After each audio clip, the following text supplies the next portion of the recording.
Yeah, yeah. So, what about yourself? Um,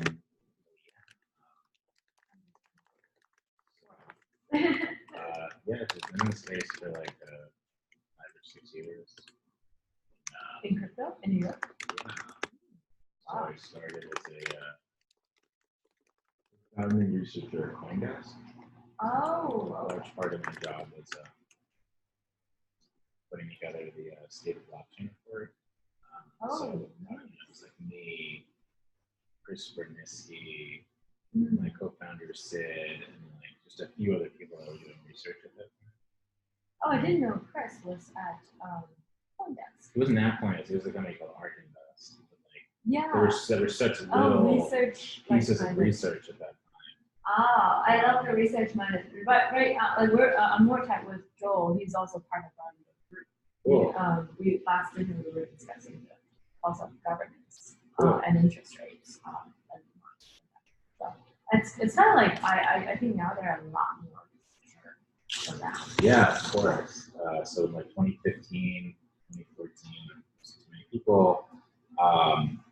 Yeah, so I started there. Ethereum forked, and I started the state of blockchain report, 100-page report that I do every quarter. So it's a pretty 100-page every quarter. Yeah. So the whole reason to do that was because at that time, CoinDesk was just a news site. They were collecting a whole bunch of data at the time, whether it was patents or GitHub commits. They had nothing to do with it. You can't really journalists post about like GitHub commits. Yeah. So I just collected everything I could, and yeah, put together these huge reports. A lot of investors would read them, and yeah, I eventually left. I wrote a book that had nothing to do with crypto. Oh wow! What book? Yeah, so it was, this was like 2017. So I had a few offers to like do things. I was like known as like a crypto guy. What's going on? Why are people issuing companies issuing their own currency? So I was going to work in venture, and I wrote a book about like getting into venture. Break into VC. Yeah, and so a lot of folks read it. It became like the best selling book. Oh wow! Went on tour. That's cool. I didn't want to go in venture.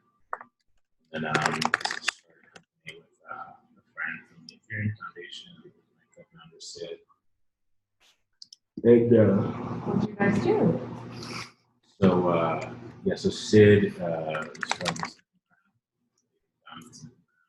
research out there back then, and then Jake was at the Ethereum Foundation for a bit. And so we were toying around in the space, and then basically got really excited about this premise that like the networked value of digital communities can be decoupled from the actual platform. And if so, if you have like platform independent networks made possible through Ethereum, not only can we establish a value for those networks, but it's an amazing way it's an amazing way to onboard communities into the space. So this is what excited us, because the background of the founders, myself and Sid, is really trying to write stuff that millions of folks can understand. That's kind of what excites us.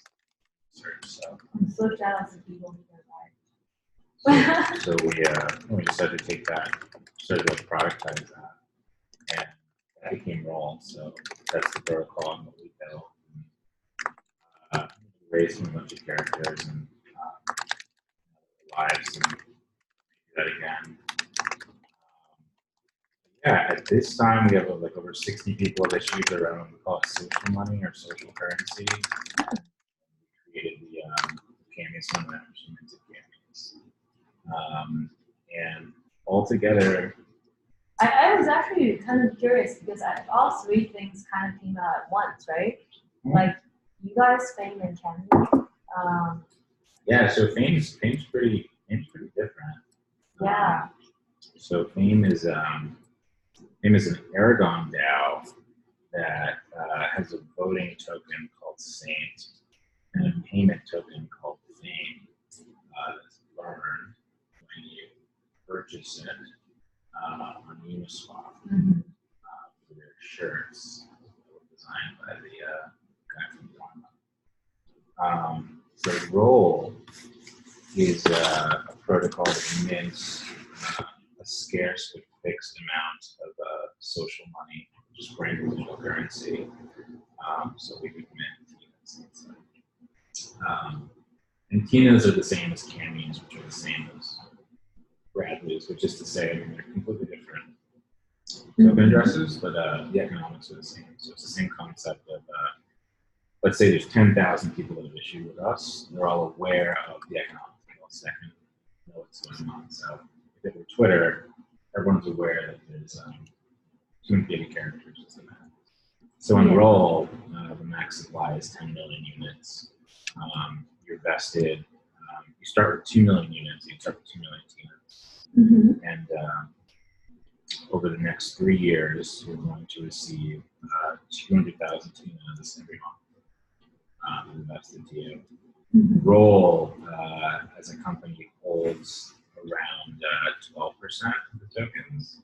And what we do there is provide liquidity. So in the past day or so, what we did is basically market make a social currency on Uniswap. It is now traded. It's been dispersed to hundreds of people. So yeah, so the company started in a unique way. So we had a bunch of influencers back us, and that was surprising. Some other folks from the space and traditional investors. So we tried a lot of stuff like that. We really hit it off with a small group of people that are ignoring crypto artists. Making like an NFT-based art. And we went to streamers, and so people streaming like CryptoKitties and games like this, and then eventually just regular streaming Fortnite, etc. They formed these enormous groups. Wow. Which is exciting. And yeah, in the past few weeks, we've just started meeting with like founders and operators in the space. And yeah, our first investor we did last week, which is interesting. Yeah, and then we just forked Uniswap, so we've set like that. You forked Uniswap? Yeah, so if you go to exchange.charlo.com, it's just Uniswap on it. So there's the liquidity of Uniswap is there. So but we can list Tinas, so I don't need to like do a GitHub commit or like create a pull request for like some token that they may not want to list. Just sort of the same one token. And then the whole idea here is we think it's inevitable that this social money stack is going to emerge. Right? So we've already validated that people want cryptocurrency. Yeah. And so now we'll enter a decade where everyone that wants their own currency will have similar to everyone that wants their own YouTube profile, what have you. But that's just where it starts. So what you're going to start to see emerge is a social money stack for the web, or a social money layer for the web. And it's going to look something like Roll or something similar, providing the infrastructure to that, and people building things on top of it. So some things that were mentioned that people want to do are basically allowing someone to verify and possess a certain amount of someone's currency on Telegram, and then creating a channel. So you would need 10,000 Tinas just to gain access to this channel. The only people that have 10,000 Tinas could communicate or get into that channel. Are there like such, because in China there are definitely such type of Web2 services. Yeah, for sure. It's not new entirely.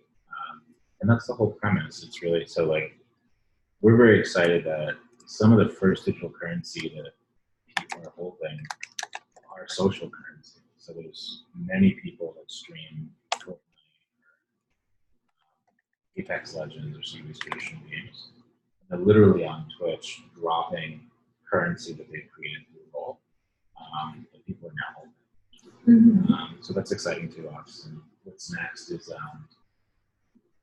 sort of interweaving social currency into platforms that people are already using in communities that already exist. We're seeing that as well. So it's not about creating new Web3 platforms per se. It's getting Ethereum wallets on Twitter. It's getting Ethereum wallets on Twitch. Telegram. So we're in the midst of doing that. So yeah, people have been excited. So we just passed 50,000 users, and probably do pretty well once we start taking in more platforms.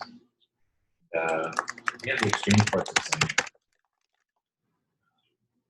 So listing more a few things in the works. That's pretty exciting. Yeah, we've never seen anything like this. There's no precedent for something like this. So that's exciting for us. Yeah, I finally finished ordering. Oh, cool. Because the lunch menu is a lot worse than their like. It's like, oh, where's my dish? Where's my dish? I thought I went to the wrong restaurant, but then I was like, no, I think they just had a different menu. But that's cool. Wow. That's yeah. I'm doing something really different, like more coordinated stuff. So basically, I'm building kind of hash rate derivatives, and of different currencies. Start with Ethereum and Bitcoin. But there are like a lot of people doing similar stuff. But and it's not something new. There has been a lot of attempts but failure in achieving essentially liquidity. It's not hard if you actually do cash settle. And now with more slightly better and robust like smart contract usability, as well as like more clever margin design emerging, so that like it's not hard at all. Yeah. The question is where do you find the other side? Sure. Who takes the variable side of the hash rate of who takes the last counterparty of the mine. So yeah, so that's kind of like basically what I'm working on. I start with kind of constructing something that's what I call the synthetic mining contracts, kind of to go against the scamming spot mining market, because it's something that's pretty easy as low hanging fruit to really try to tackle. That has been like, let me make sure my address is correct. I think. I hope. I just realized.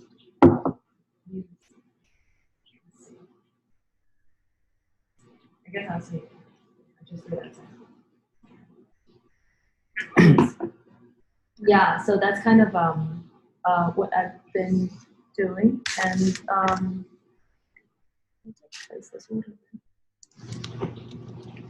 yes, I don't really use Uber.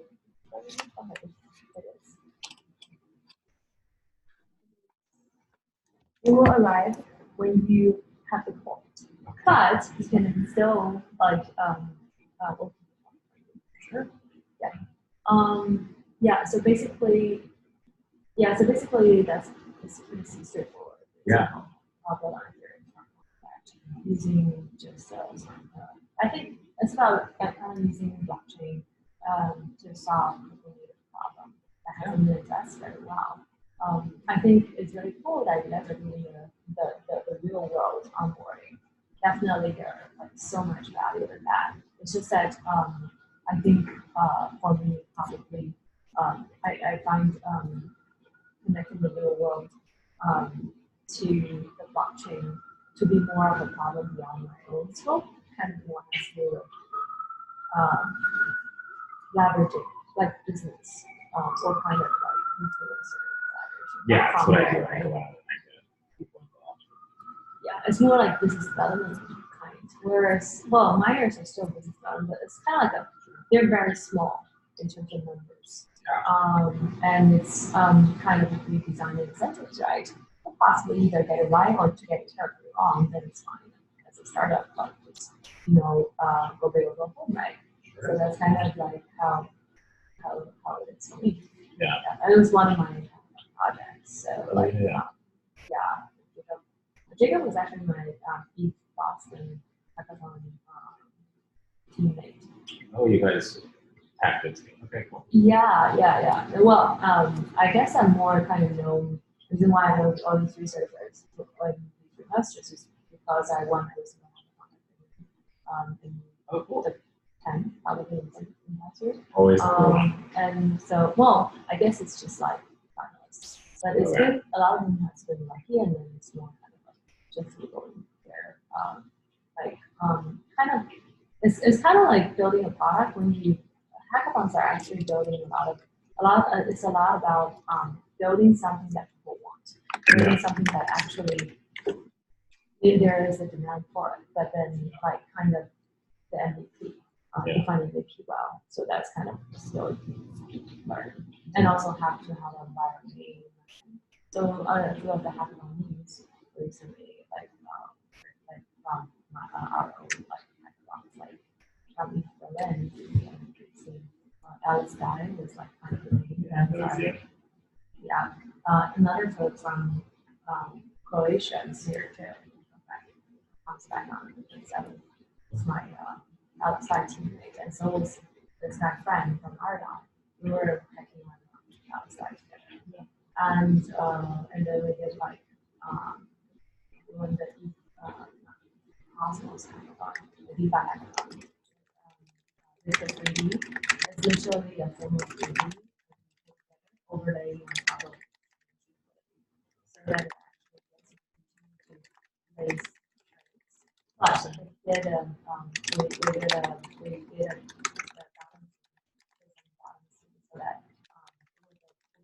the periodic dividends, so that the pot is really big and yeah, so that was kind of interesting.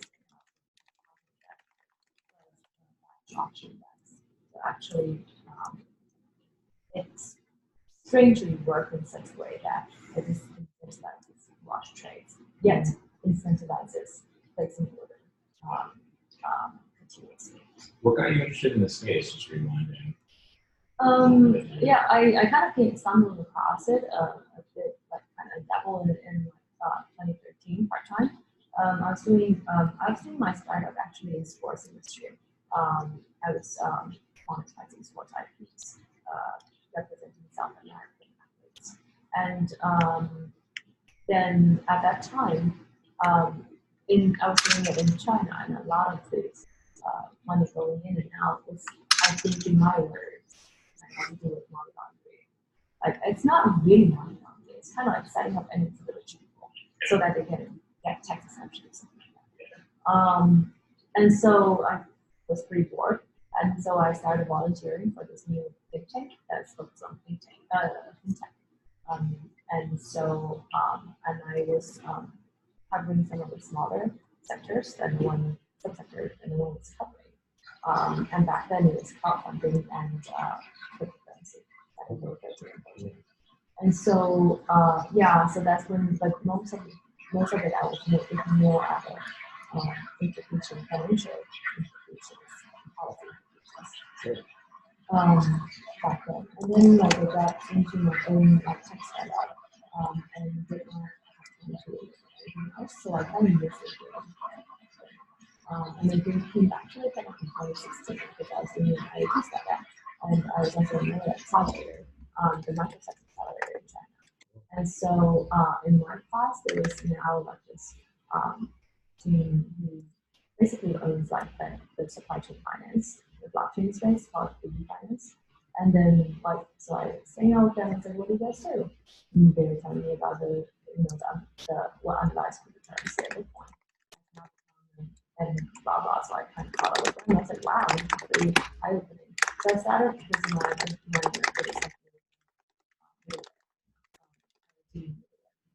so that I basically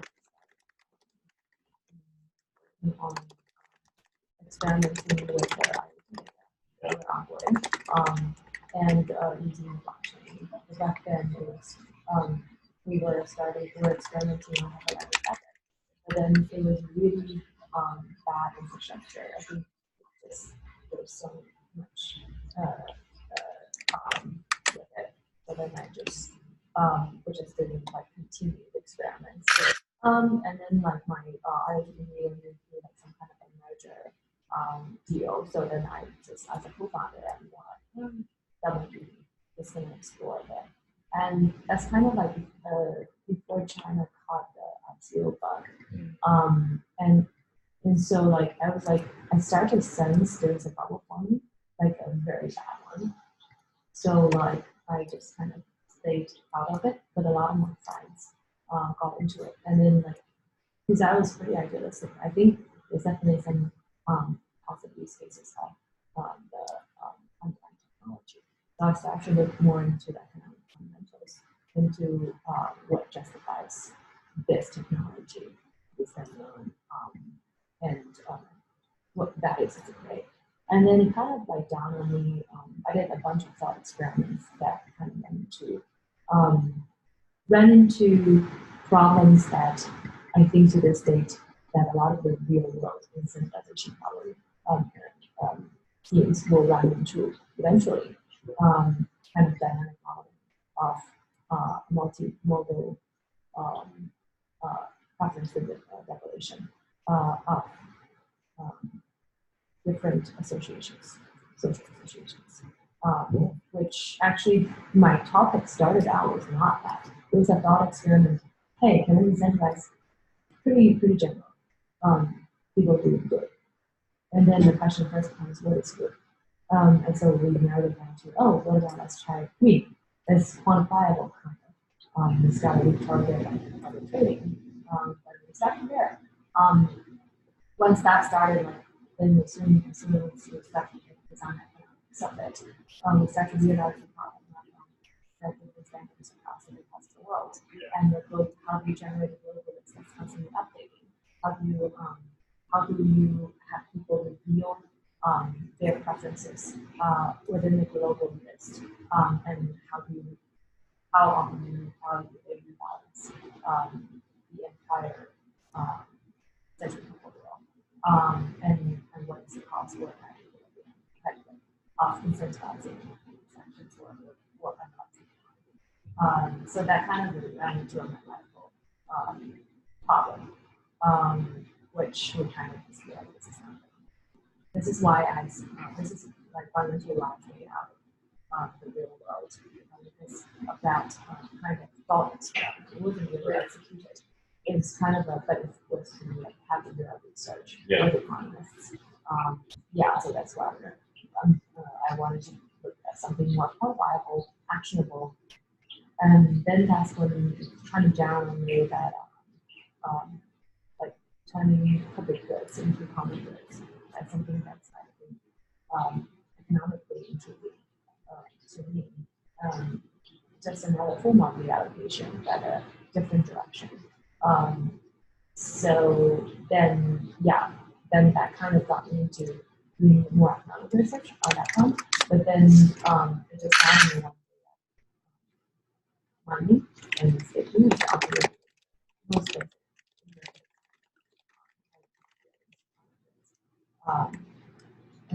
And then that's when I started what I'm doing now, which is the infrastructure. What are the on the one side government, and how the abstract yields and governments aside from each other. And what we do when we do create such conflict through derivatives in that constructs and conditions market people can follow and land, which creates a greater manufacturer. So that's kind of like where like I've been on this one.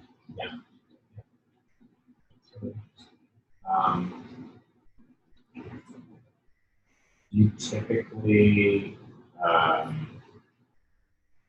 what makes you want to sort of not join a larger team? I don't think anyone out there really like, of course, in like DeFi, etc. There are the flagships such as it has its own problem, right? And also, I think at core, what is construct from 0 to 1 is fascinating, but it's been done, and now it's more about expansion. I'm not interested in from 1 to 10 or from 10 to 100. I would say that So that's I guess fundamentally and also I don't think there's enough interesting things out there so far. I think I created some of the more interesting things in this space, and I'm known for it too. So I think there's a lot more interesting things that can be created in it. Do you have a name for the project, or is just? Sorry? Do you have a name for the hashtag for the project? Right now it's called. Everything I have a plan with MD. Right now, like the company or everyone kind of know it as hashtag. It's more kind of a Wall Street-ish thing. But it came. But then there are like actually 2 other aliases.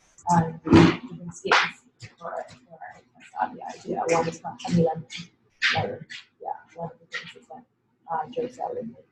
What is mining a lemon and they both make bad ones. And that's why it's a bad economics joke. Right? So that's one of the things that we throw it out there to see products and to see how people react to it. We start with an aggregator of because like we start with prop mining, right? And prop mining already has it's reportedly 7.5 million users. So we just provide a slightly better price aggregator for them first, and then help them execute the order, and then eventually go to the next time like that. So I'm really excited by that. Also, I have a gamification, well, not even gamification, it's a straight up game on top of. So I actually started out with the game itself. Now the game itself is kind of a big game, but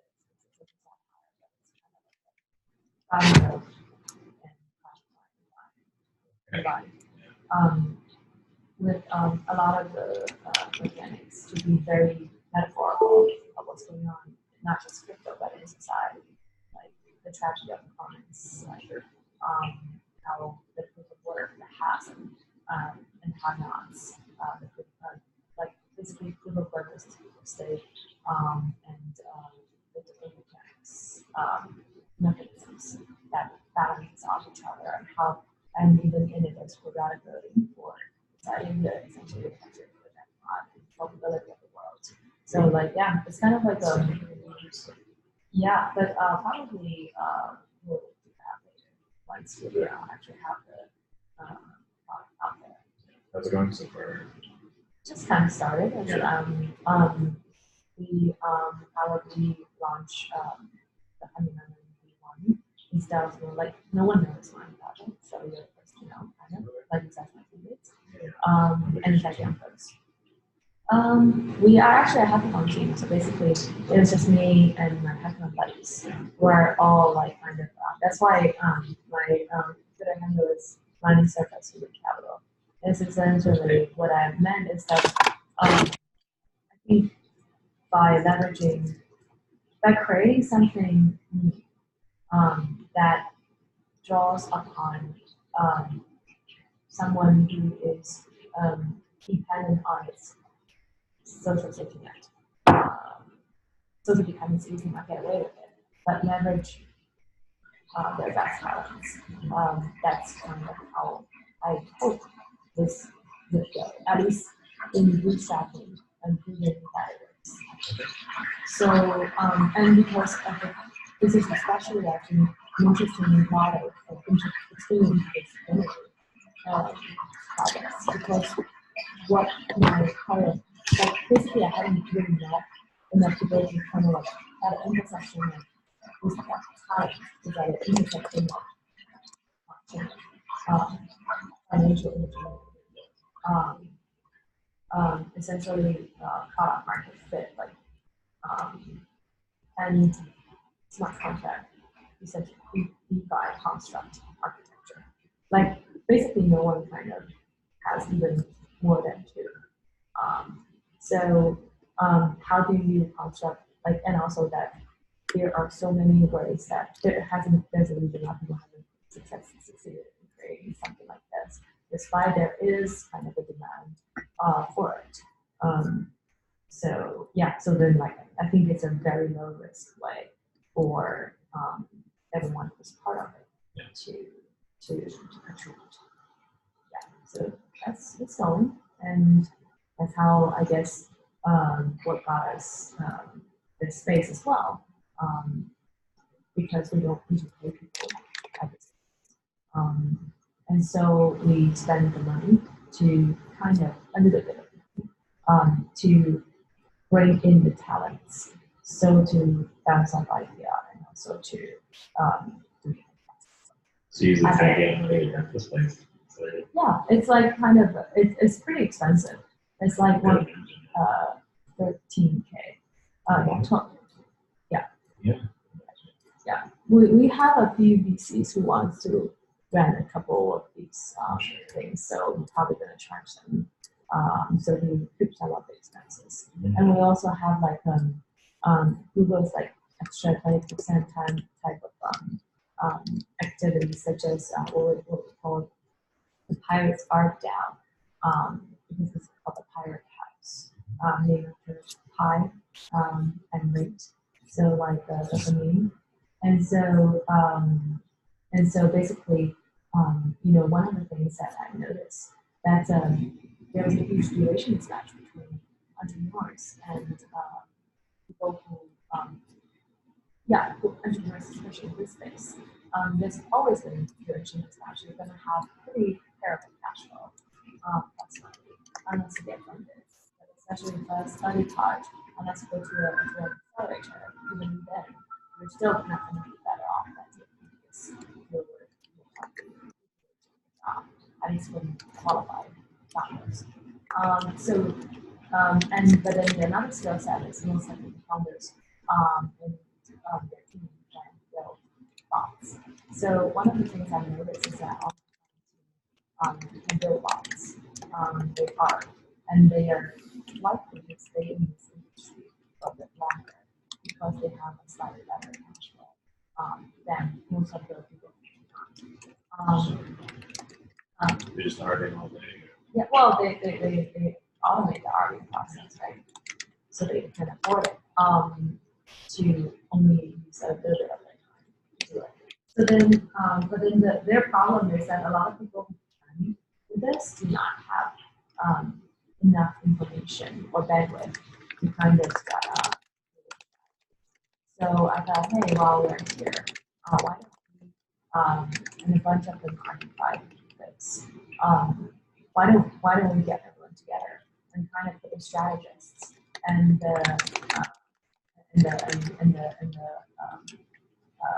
thought builder together, and they would and sometimes wants to hack out like our Sundays to hack out like some of the or backtest some of the projects.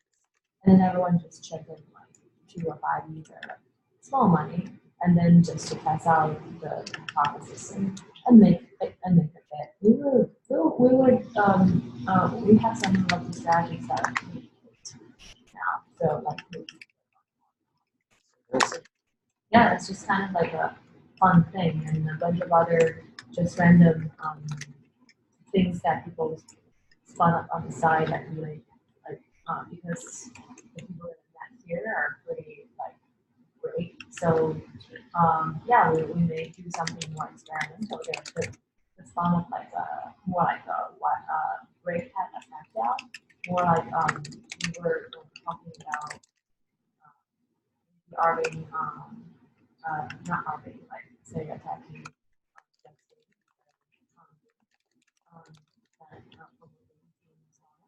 and or like kind of going to like kind of forming a coalition amongst the protocol architects, where a lot of them are here too, to snatch the snatching state's Montes, because who's better versed in theoretics of this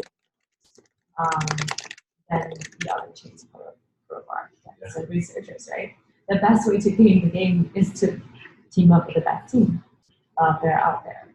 So it's a pretty like fun things. Well, we may or may not do it. There's so many things, and also like kind of just like some of the pet projects, like such as the and kind of put together the 3 teams that are currently all working on. There are 4 teams in total, independent small teams working on intraday swaps from hackathons, essentially.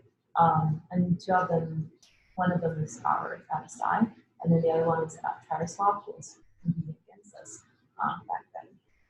But then none of these teams got into Tachyon, so the team kind of fell apart. So then I was like, why don't I put these people together? Second, it's up to Jacob. No, I don't think so. I think it's what they select as what their selection criteria is not very effective. I would say that I actually don't think it could be as easy. But I basically submitted 3 projects, so there's people who were joking that I still won't tag on with like a bunch of my projects. But like I in the end like kind of they found out they're like because we often come the same thing every time. And so they're like, which one is yours? So I picked the one that I think would definitely get in, and that's what but then like I'm making essentially what I call new capital merge acquisition. And kind of identify of the 4 teams, 3 teams who work together because they're at the same stage. And one of them is emerges relevant experiments, and the other were really strong kind of on financial engineering or on bottom conditions. So then if those 2 teams can merge, then that could probably be the flagship IRS Infusionsoft out there. So kind of contemplating that. Who knows? We'll see the chemistry in January. Yeah. So, but that's another like kind of a experiment that I'm playing around with surplus new capital. That's fun. Yeah. What are you gonna do when the accelerators over in February? I'll probably continue to build on my project. It's just like an ongoing thing, right? It's a startup. Probably, I would say that probably is a better acquisition target than some other projects out there. So, yeah, so then, yeah, just trying to do it fast. Are you based in New York? No, my stuff is in Beijing, and I just, yeah, I was more of the hackathon tourist in the past. Yeah. So yeah, that's kind of like definitely not a very typical, I guess, story. Yeah, I've never met someone with that story. So. Yeah, I mean, like it's definitely not like typical I know. So that's why I feel like I don't think Jacob knows what I'm doing anyways. Okay. I'm pretty sure he doesn't know, and yeah, but it doesn't matter. Like I think the story is or experience. Just stories to tell at bars, but I think what's important is actually know something that matters. Totally, yeah. Yeah, so that's kind of and that's kind of exciting. That I think I've been looking at a lot of the trends that's happening. Like one of the things that you may read or may not notice is the formation of surface keeping traffic mining, which I've been more or less experimenting with within the context of flash organization. So, like basically, I started doing that kind of. How do you define? So basically, what I would say that creating a new construct and that attract and do an idea, a new narrative that attracts people, but not just one, but some like an initiative essentially, which is creates a new narrative. It's powerful enough. It's going to be able to attract the best people to actually work on it. I don't know if you've heard of my last 2 experiments. It was done in 2-3 weeks, completely from ground up. Nothing. I didn't even think about it. Just one is called DeFi.wtf. Yeah. Oh yeah. That's like that was in DevCon. So that kind of came out of the blue, and with Was that Manager The hardware tax thing was just one way we tried to experiment with the fundraising mechanics of events. But that part was not really, it did not get much. But that event became known as the most highest quality DeFi project. And it was essentially a top-node kind of model of essentially I curated the topics worth asking in a very kind of with a framework of questions that I actually want to get answered, but really tough ones. But then with the really tough questions because they were the most brainy researchers jumped on it. I see those people who really go at questions. And so then they kind of pointed out who are going to be the type of speaker to go deeper. And so essentially, and everything was filled up. I did not even know most of the people. They put into one component, and no one knew about it because they didn't, aside from the people who attacked, by people who was trusted with knowledge. So it really became public 2 days for the event, and we filled basically 400 people. And it was pretty successful. I think it's that food. Yeah. And then soon after, like one of the nodes was the speaker that taught us so good of the girls. And then basically asked me and just Wow. San Francisco launch. Then we did macro together. And there we just released it. And it's really high quality talks. That's awesome. Let's check it out. Yeah. And some of the talks, yeah, it was pretty good.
You have to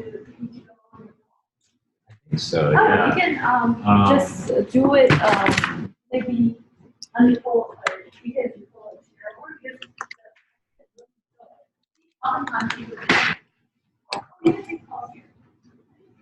Oh, that's fantastic. Thanks so much.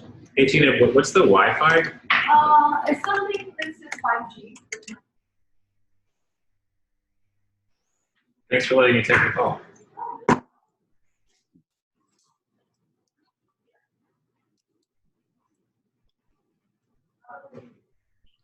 There's no desks here, but. Oh no, I'm just gonna plug in some headphones. Cool. It's called Linksys. Okay. Is there any creator now using Raw network at this moment? Is there any social money listed on the Raw at this moment? Oh yeah, we've issued with like 70 people. 70 people? Yeah, Wow. maybe some. Oh, free money. Sounds Sorry, good. what's the name of that? Linksys, something Linksys 5G, right? Yes. Yeah. without a password. Mhm.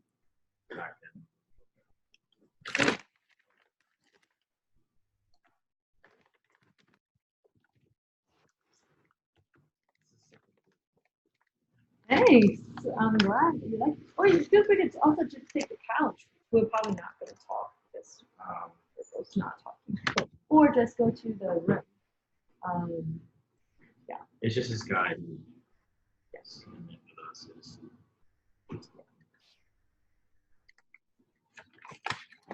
wow, I did not know that it came in so many.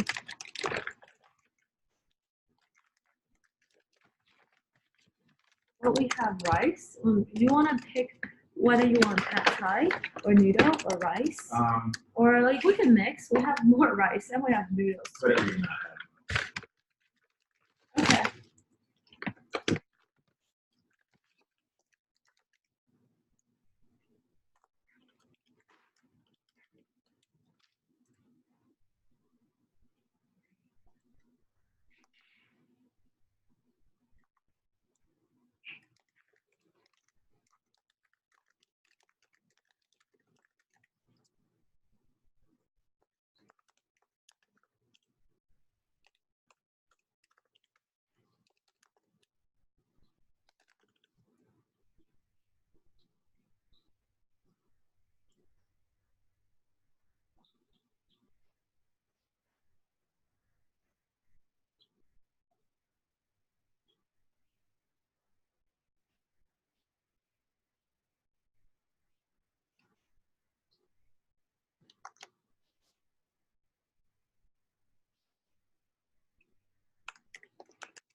你不是翻译我哦，对，我们有更多的关于那个 economics 的上面，我觉得因为听起来比较简单，主要是有关系，他们应该是有规制，重新讨论。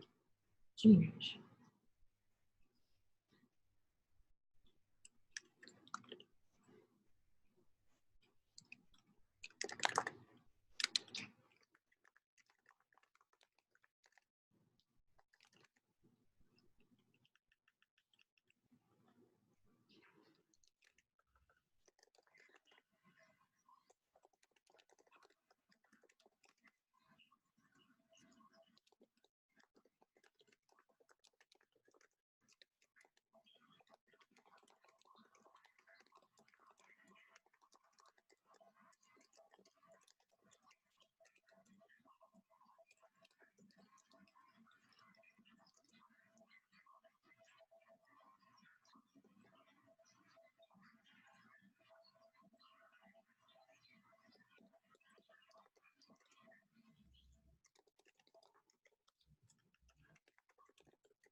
你吃辣的还是不辣的？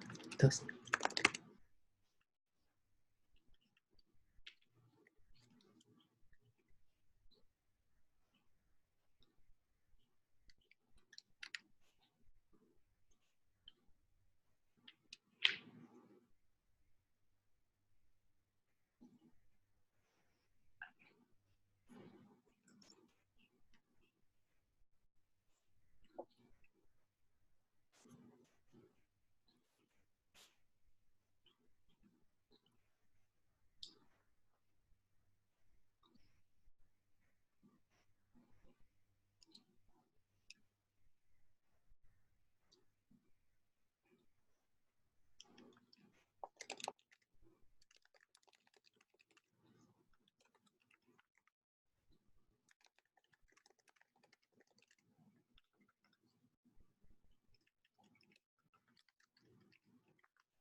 赵月。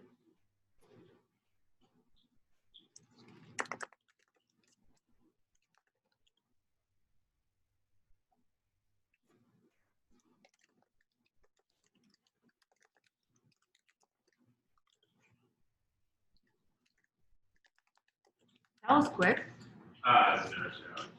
That was a really quick one. So we have.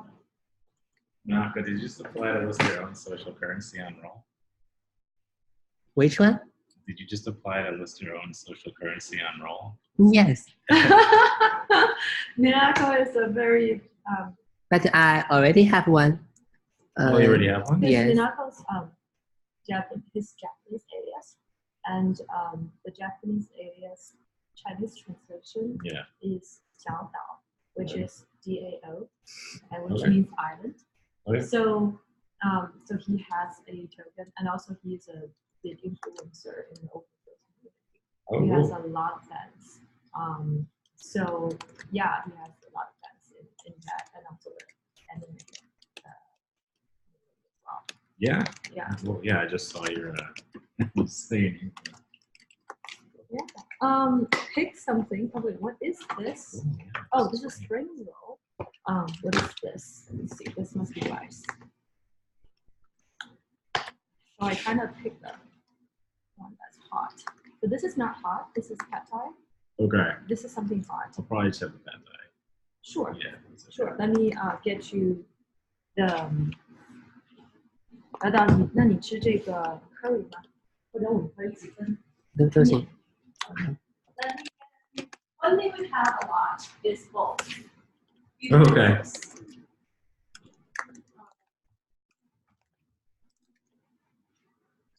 What type of anime do you watch?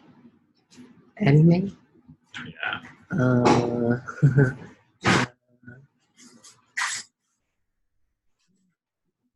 Naruto? Oh, never.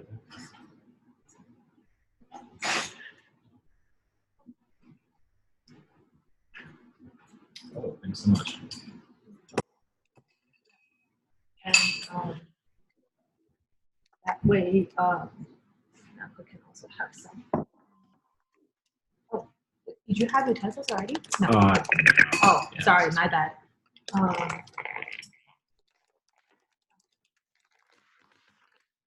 can you should try some. Oh wait, this is yours. You should try some of the rice as well, and this is rice and curry. What do I owe you for this? Like total like $15. I mean not total 15, like 45 in total, but like 15. Sure.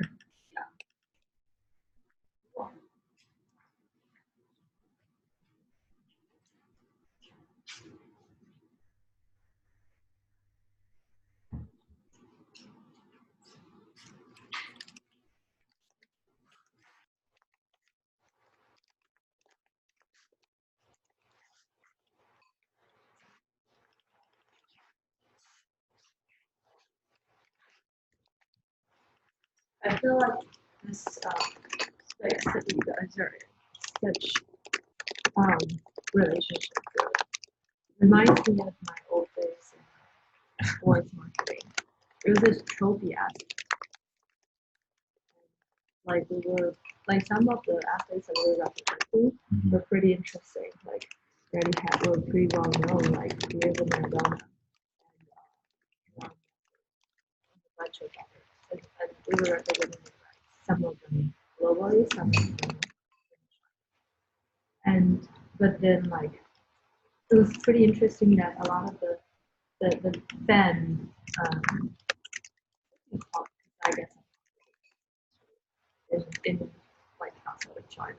So I don't know if English people believe that's kind of fan club. Oh yeah, that's Yeah. They make a lot of money because of because they could basically leverage their relationship. 你去这个 and able to basically just gain from being the broker and sell stuff to the fans. Whereas sometimes they're the celebrity would be able to benefit. Sometimes depends on what kind of. It could be just a local fan club, or they could be infringing on copyright on the side, but no one knows where they're. Yeah, and also there's kind of a dependency between the celebrity and the relationship. Because you have to kind of give them some room to make more. Instead of going through their agency, they sometimes it's just not enforced very well. Yeah, one thing we're learning is that people love to differentiate, I guess, their family through the amount of social currency they're holding. It's like conspicuously consuming. So we're seeing that with like streamers and crypto artists. I think Alex from France, Alex Messme, she started an Alex Wales group. Of what? Oh, just joking. Oh. Yes, people meant and then just disperse it to their favorite people, and those favorite people want to differentiate from the other favorite people by holding more Alex in this case. Everyone else is social. In the sense of more in the club type of thing. That's something that I feel like when it comes. Sorry, go ahead. It doesn't necessarily hold just because of the different things that you can do with it. Just sort of, it's just interesting to see that see those rules for certain. Kind of like how social has always worked, right? Playing favorites. Yeah. But do they actually just give them out? Yeah. So the way we started, it's a very simple, novel platform. The way we started, we thought everyday people can do this. I don't think we're there yet, but people at the margins of the space here, creators and streamers and stuff, we allowed them to basically just create links, and those links they could blast and their existing platforms. And then anyone can click those links. Mhm. The newest group of people we want to work with basically just want to go ahead and list on Uniswap. That'd be good. Why can't they just do it themselves? They can.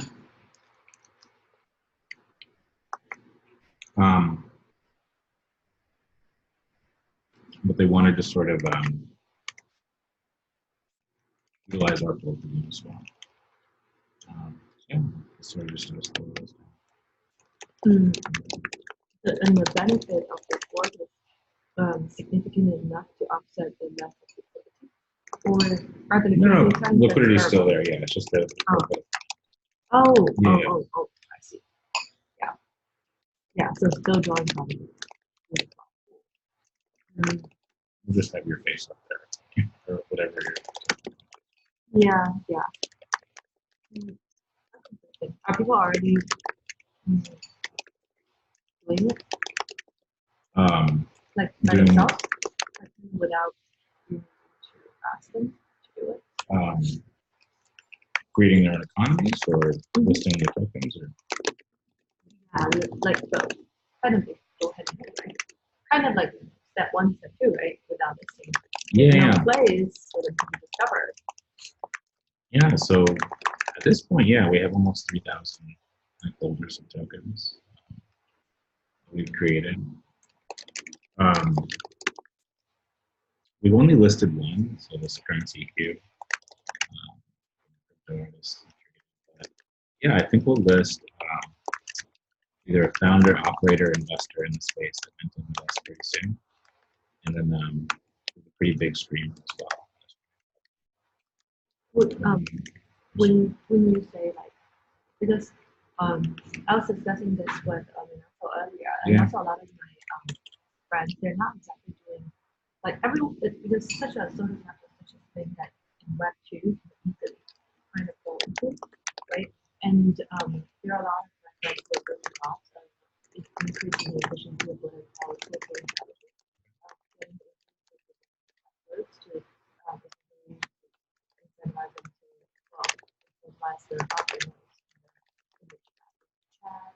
And I find might be kind of this you just sold, you would have been able to Listing the fund. you sold to a Chinese. We don't even know the name. This we all we knew was that awesome disorder. And then like he's just focusing on that. Yeah, they pivoted a couple times, I think, but like, yeah, so, but then like, these are really hard for those kind of, they work on specifically optimizing the efficiency of distribution channel, or the layer of actually touching and structuring the relationship, the network, within the microphone of it. We're very, very solid. These like, it's probably maybe it's around reached 200 million downloads, and he has done like multiple. So like, but then like he's not like kind of crypto. Yeah. He did build the prediction market with one of the co-founders, but then it was kind of all off because in China, gambling, gaming, and prediction markets. So yeah, so he's not that. But then like yeah, so like he never does anything so crypto related. Like here, discuss projects, but these are the people who are super good at actually getting the product out there to increase efficiency. They were to plug in like the economics of things. They could be a pretty powerful like kind of. I mean, those are the people who are, yeah. Those are the people who love to speak. I mean, if he's available. Yeah, well, his English sucks. Otherwise, go back and work on WeChat. Oh yeah, WeChat. Translate. That's cool. Yeah, and also like for example, Marco has a content distribution platform. Yes, many things, but including games. But one of its recent ones is more slightly more content, the social content distribution. Yeah. Kind of like you gotta pay to see the content. And they had a really interesting. It was a very interesting video that was very different. Is it still around? Still around. From Yeah. So yeah, so all of these are like things that you see in Asia, but are like kind of unknown here. And also on the social layer, not really related because these are all my really close friends, and we have this group called like the Yellow Hat Gal. And so everyone is kind of just looking at something that no one knows here until like like one of the guys Here in the US or here? in the US or elsewhere. Like until like they're really product for the people. Like you only know about it until the product. That's the kind of thing. It's Even like among the group? Or? Kind of, we kind of know of like people like for example my project relies almost 90% on health. So then everyone knows kind of like because I use the common kind of discussion space the most. And whereas some of them are just looking at other things and helping each other out. So then they just like pop out because these are all like, kind of killers in different type of areas. So yeah, and there's like we just had another friend who's kind of more on the social network space, but like on top of Facebook, they just announced some hashtag that group and a bunch of other Chinese heavyweight. But then essentially they created a privacy layer on top of Facebook and all the Australia. It's end-to-end encrypted, but then you interact with the encrypted. And it's a layer that essentially a lot of Mozilla bugs in it. It's very big. I introduced them to like friends like around the US, like Polychain and all this. They didn't get it. But I was like, you guys are totally missing out. And then now they come back with like, and now they're like DMing like crazy. They're like, wow, we have other projects that are out there. It's just like there are a lot of really talented people in Asia who's like building really sick stuff that are kind of unknown. But I think social is such a big like topic. Like even for me, like I'm more focusing on the data side, but because of the abstraction financialization layer beyond the point of view, it can be applied to anything that has a money mechanic that's defined by it can be your social capital.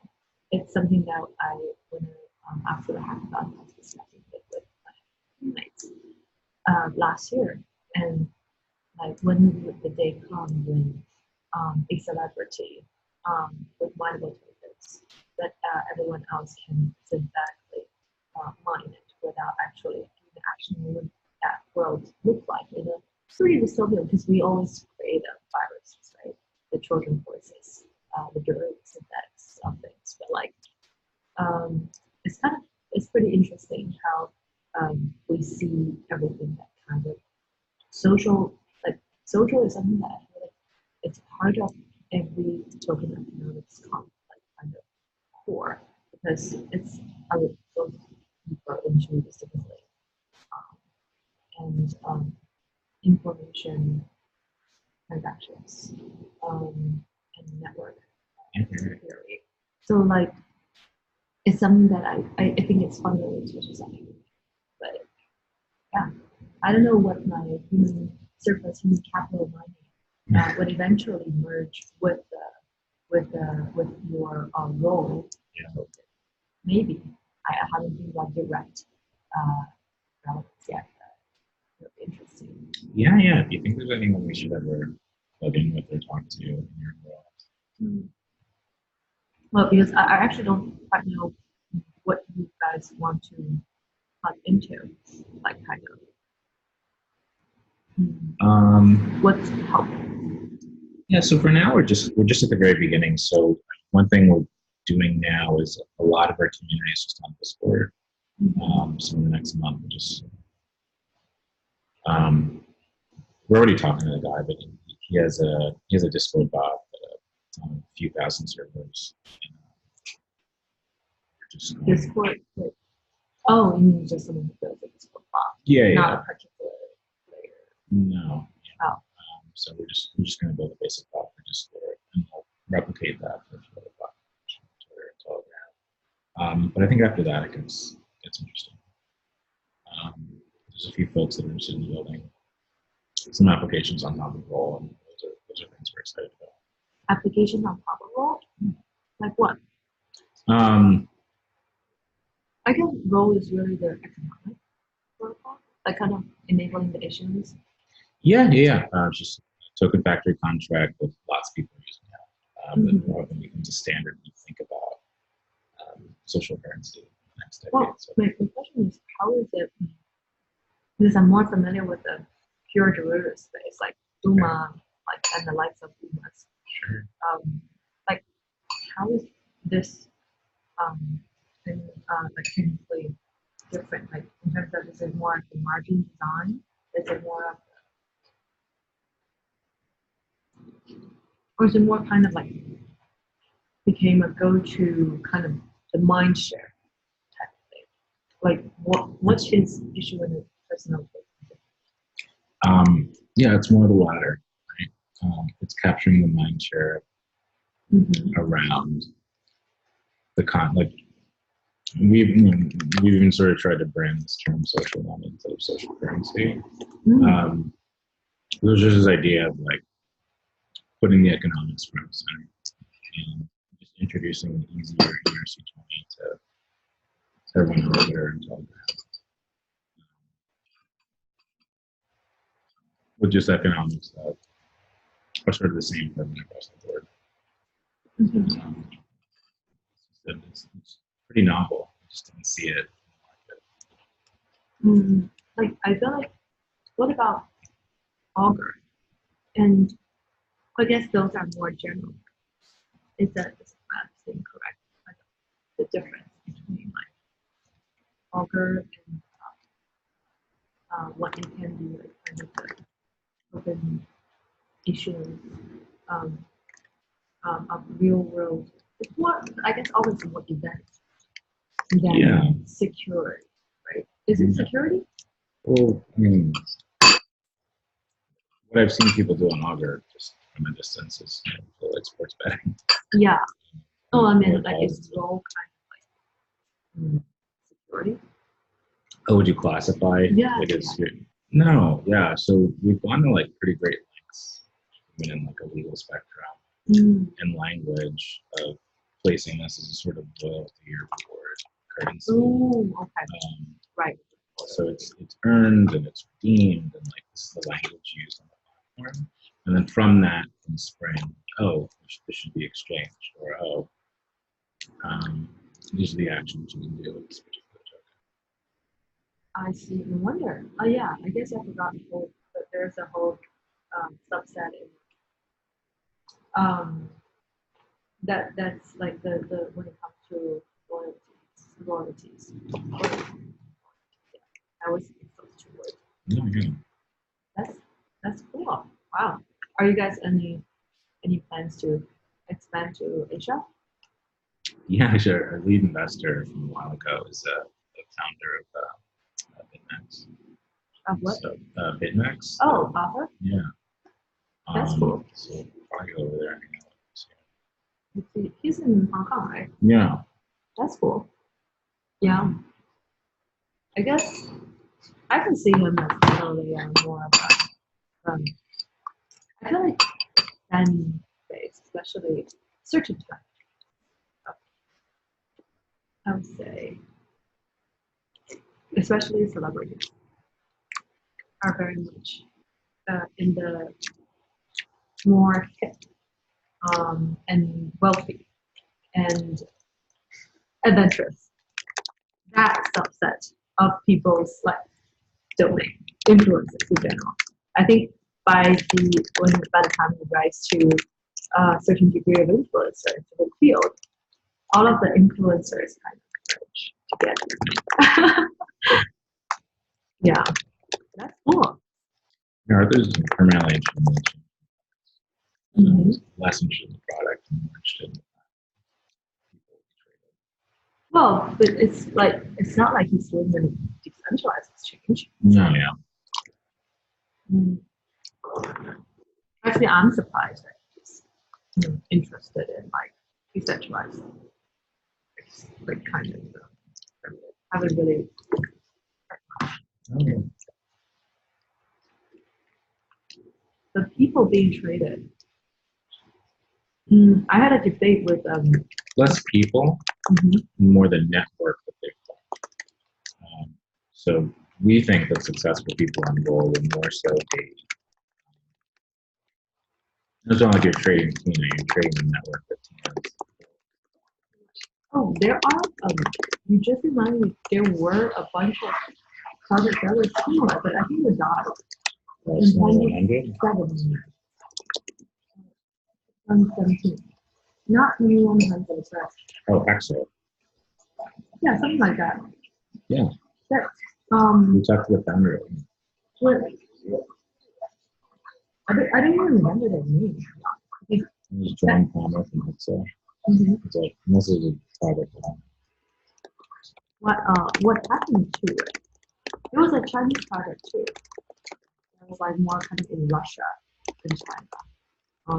Regarding the image to here. What happened to it? Yeah, so their product was really issuing more tokens. They never thought of what to do once the tokens were issued, so they didn't think about, I guess, the utility of the token. What? And they also didn't have a monetary policy. So Minako can make 10 trillion Minakos, and Tina can make 4 Tinas. And as a user, you're supposed to understand the economy of these. So. I see. So I guess you standardize the like kind of how every single. Yeah, it's just like so you step into the game knowing exactly how to play versus needing team rules. Yeah, kind of like a token, like a standard for issuance. That's a kind of a niche thing. So did you guys build your own write your own smart contract? Why not just build out something like it's existing? Because I'm also kind of like, for example, my Hashedge, the two-sided marketplace, right? There are primitives that we could leverage, but then there's a huge trade-offs in their designs that we are debating whether we should build our own because of certain big technical limitations of existing ones that mapping onto our use cases.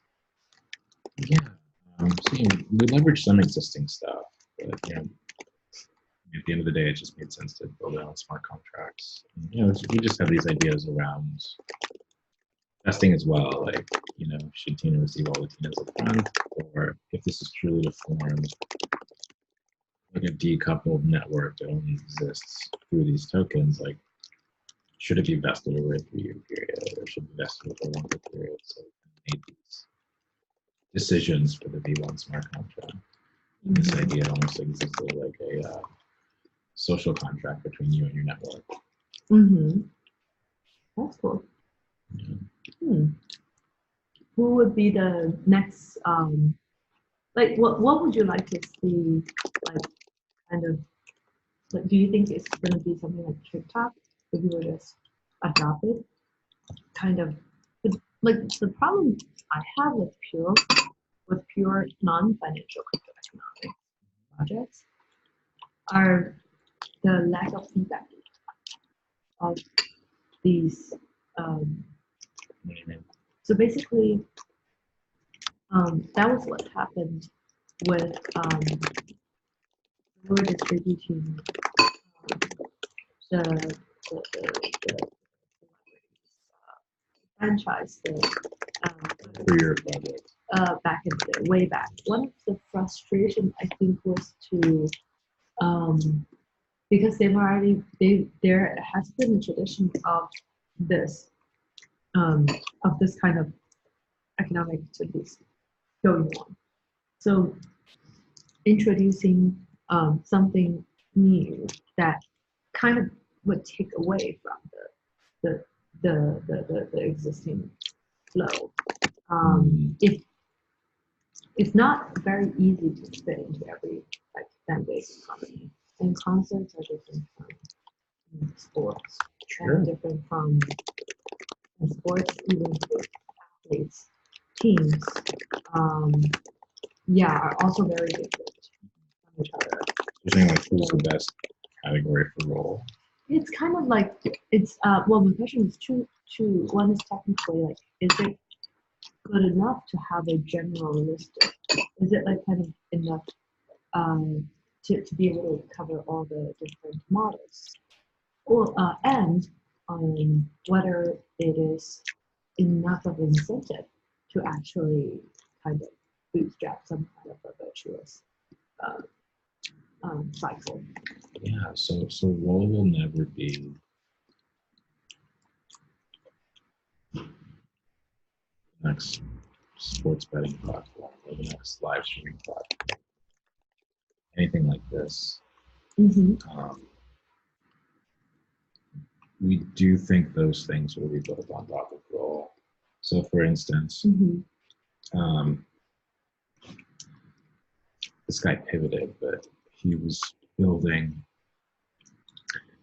like a user generated HQ trivia.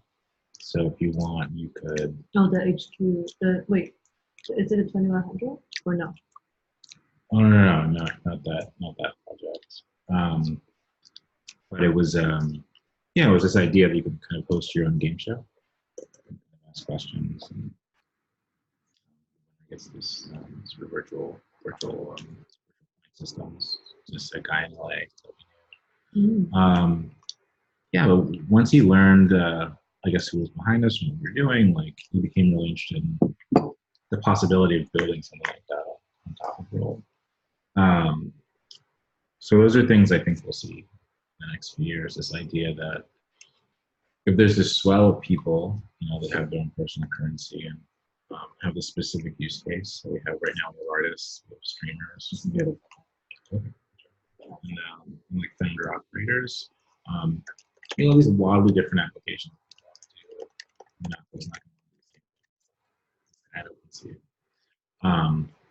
Yeah. But you'll see these unique applications emerge on top. So this idea of like this game show where Tina could ask questions and Tina is a series of things, like it's a very specific area. And so I think we're starting to have those conversations, which will be fun. Do you think a person will issue different tokens of oneself? Yeah, of course. Like what I'm most interested in the conversations I'm having with, I guess, people like Jacob and others that are thinking things that, and this even happens with like artists and streamers. Like they take it to levels where we haven't even really thought about what they're doing, but they're just kind of taking it to this new level. So Jacob was interesting just because of his union project. Like, was collateralizing. Yeah, this idea of like a social the people token. Yeah, it's like this. It's like under collateralized way of one thing you don't need to over collateralize. I guess he would be able to, in this context. Does he create a kind of separate universe of, like, I'm trying to, like, because I know Jacob's project well, and also I guess kind of understand. Like, it's not live yet. But like, the two combined together, I'm not sure which way it will go. Like, one is I see it to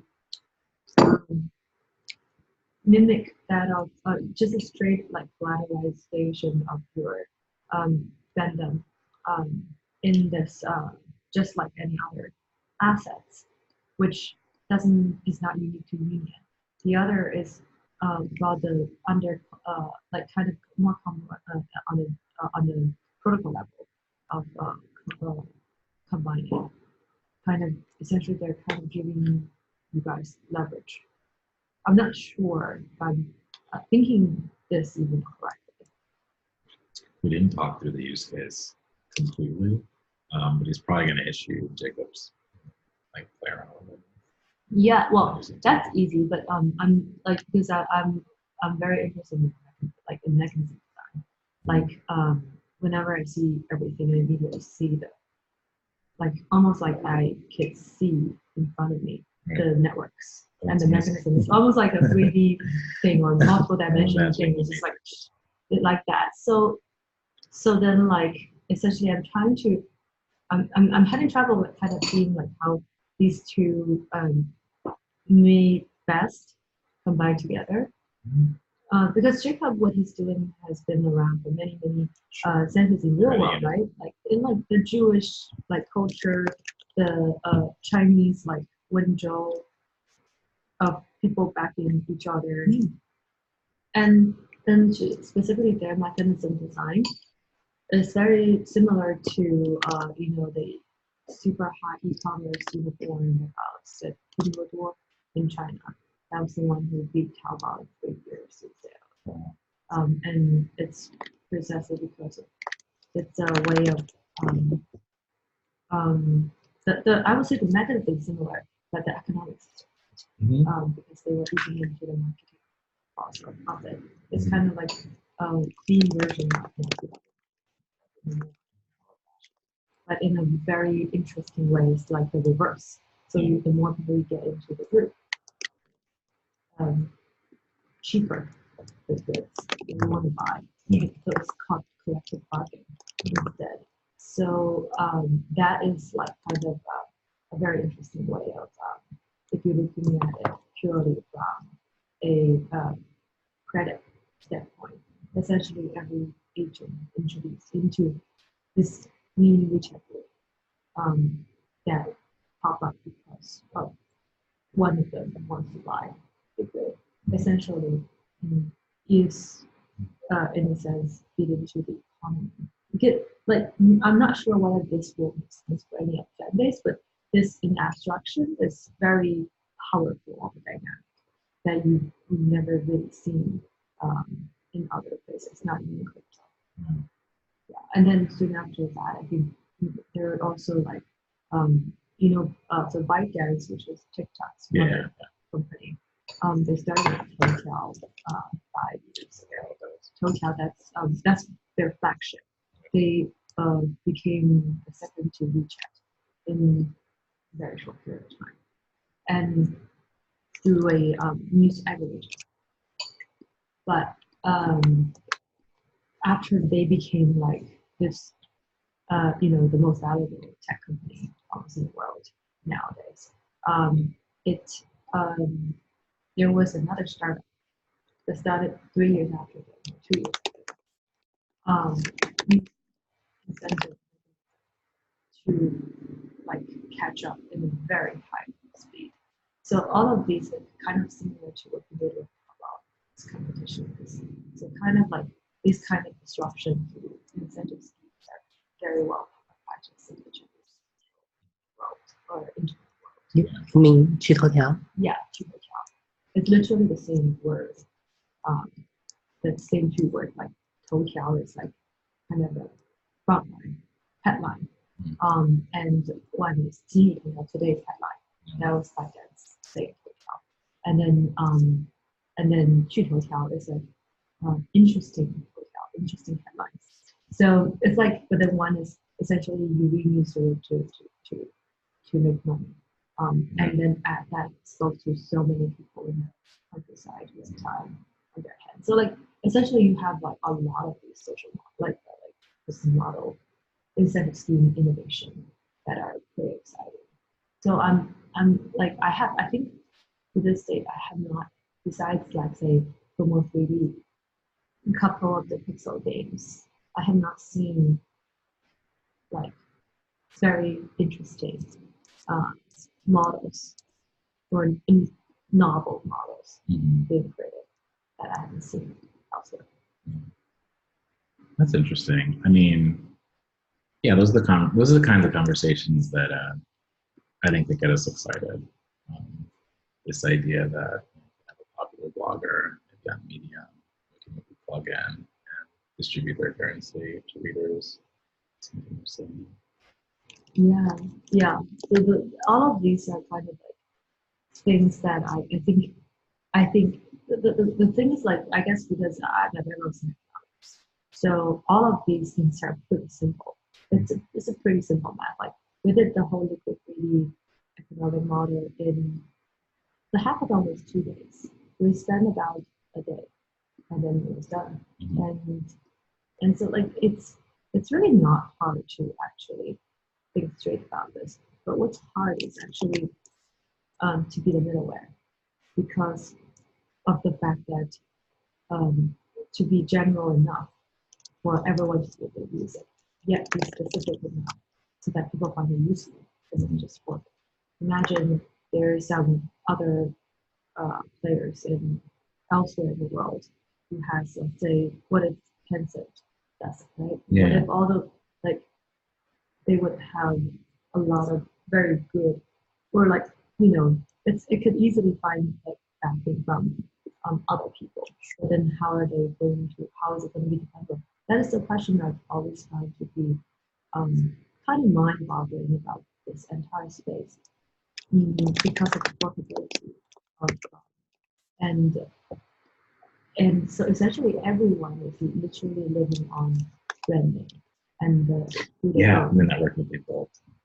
Yeah, but the thing is, like, if you look at, for example, ETH and Maker's relationship, but recently I only seen going to the Cosmos Hackathon, and going through some of the finance things. I realized that the Kava project is actually pretty interesting. Kava, the staking. It's it enables any chain on Cosmos to be able to deploy in the DAO like system. Okay. Yeah. So like even people like I'm sure you know like Jesse and Gordon, formerly ATPC, and like those people don't really because these people are more ETH.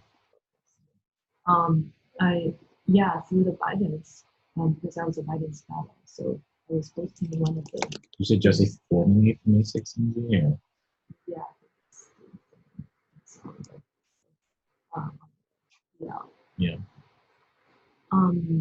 yeah so like even you would not know kind of the Kava project yeah so like actually so there are a lot of things like think about world population in distribution and then these pockets of like where we started off from and then there are people already doing things elsewhere like on Polkadot there's another ecosystem that's emerging that are also fascinating people using staking derivatives to create stable coins so like first the compound like construct CDAI which kind of created backed collateralized with the staking derivatives. And then that CDAI like construct goes into a Maker construct, leverage long positions that create the stable token. So those are just some of the examples of the interesting constructs that people are creating outside of the Ethereum system. So like I don't know, like who knows like what's gonna happen next. So that's why it's a like I'm curious to see like whether I'm more interested in seeing a kind of a merger acquisition of the tokens than to see the spinning up more because we're kind of running into the stage of overproducts of these tokens and also not enough interface that can actually fit it to its to bring out to interpret this kind of interface on the interpretation level of what these means, right? So those are the kind of things that I start to see the kind of an overexplosion of these the less like dominating interpretation layer. Yeah, but I mean like maybe I'm just overworried about things. You never know. Yeah, I've heard about Kava briefly. Yeah, I've only heard about it before, like, Yeah. but then I was like, I didn't know it was actually legit. Yeah, and And there are a lot of other just small things that are popping up. I wouldn't say that it's not that exciting. I still think there are exciting things, but I'm wondering how. And I'm also more of an easy person than most of my friends. What it's going to be like a year down the road, 3 years down the road. What is DeFi going to be like? One of the reasons why I decided to do the Flash organization to put out DeFi for is because I think the entire DeFi stack, that people who actually are building on top of it with legacy contracts already are concerned about the interdependencies of cross-track communications, whether these two will break DeFi. Mm-hmm. And the conclusion seems to be or which more likely just what we were joking, the gentrification of the shard, of the DeFi shard. That's a funny term. Yeah. Yeah, it's kind of crazy to think about world 4. Somehow, I don't know, I don't have much hope in human coordination, the entire DeFi stack coordinate in any way. But we don't know. And I suspect everyone is just gonna follow the strategy of following game makers such as Maker and Compound. Whichever shop they go to, they'll go. They have to follow them. Yeah. So it's like I feel like there's so much uncertainty in this space. I sometimes that's why I like I don't care to work for any big company. I have not seen a single company dominating its space more than 4 years. Basically there's kind of something that happen. 4 years away. Just so interesting. What would you do with your own personal social currency? Mine? I think I haven't really thought about it this way out. I've always thought about it the other way around.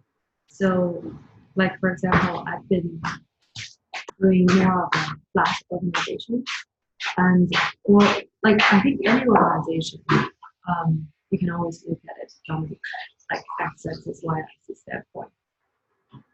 It's like a canvas where you start x-axis from trusted, y-axis to trustless, and then y-axis on the bottom you have the most heterogeneous type of human capital. Capital, not just human capital, of capital formation, mostly being human capital and traditional capital and the production function of the companies. And then on the top of the y-axis, you have the homogeneous type of capital formation, and being it liquid currency that has the highest. And then any organization you have seen can possibly be on something like this. So, and then there is another axis of time. Eventually, you will have the less structured form of organization morphing into the more structured form of organization, and then losing the community and going into institution, and then the downfall of it, regardless of what is. So basically, if like, and there's nothing we can change about this, and there's no need to change about this, then essentially, the different, like, I've been kind of trying to identify the sweet spot to what I call special purpose vehicle, or the new special purpose vessel for essentially capital formation that kind of a Flash organization, smaller companies, project oriented, and that just takes up one part of your life. one facet of it. So I guess I'm more trying to coordinate what has not yet been tokenized, but only when something is tokenized, but then tokenizing the output of this collective to rewarding others. So still kind of not really the other way around.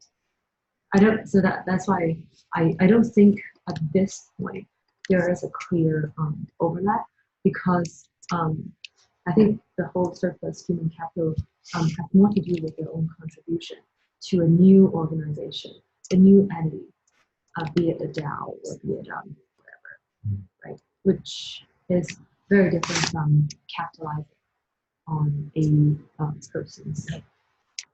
And when it comes to capitalizing on a person's social capital, I guess, this is not very well formulated thoughts. I think more institutionalized machines, such as Facebook, maybe it may not necessarily be Facebook, but whoever built the next reach capture, whoever builds, like essentially the more you do for people, the less they will make sense. You have to strive. So these are the things what I told often share with me my view, a line that describe my view. I use the term video game as a metaphor. What matters is not the game, it's the video.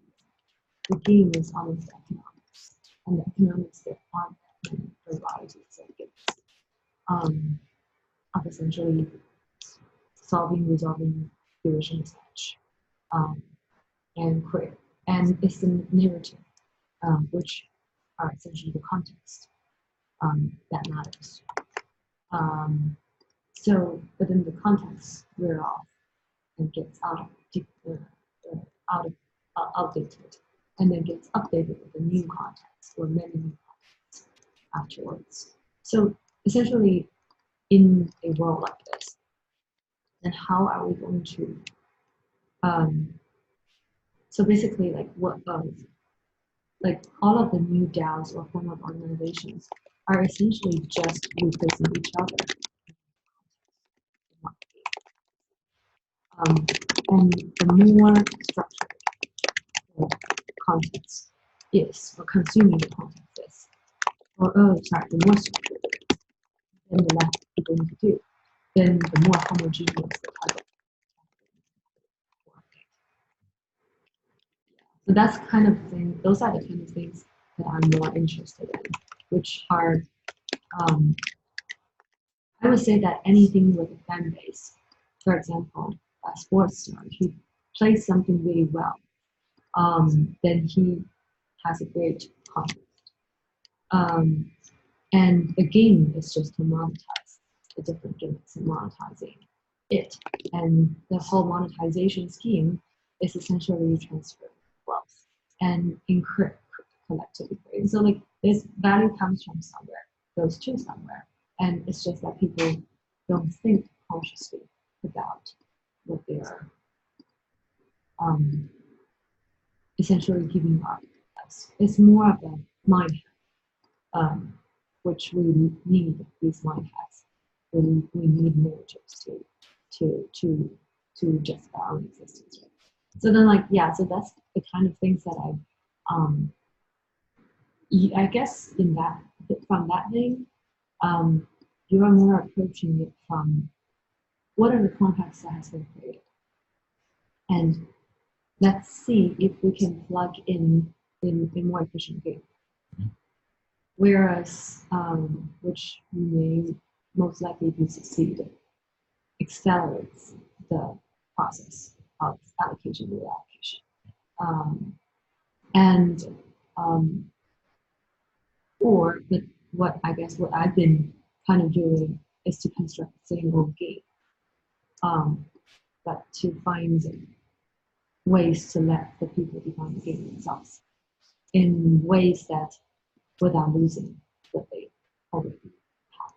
So kind of I'm a big fan of kind of this movie Her, and Lucy. I guess Lucy is more relevant in this case. It's the 95% human potential of essentially bringing that out, and to create things that they feel they own.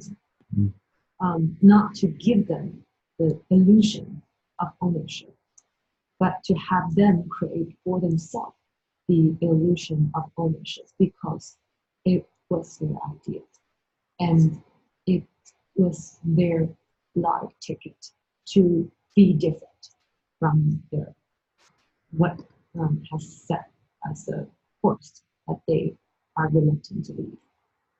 So kind of like that's the kind of experiments that I've been trying to create, like your alter egos together.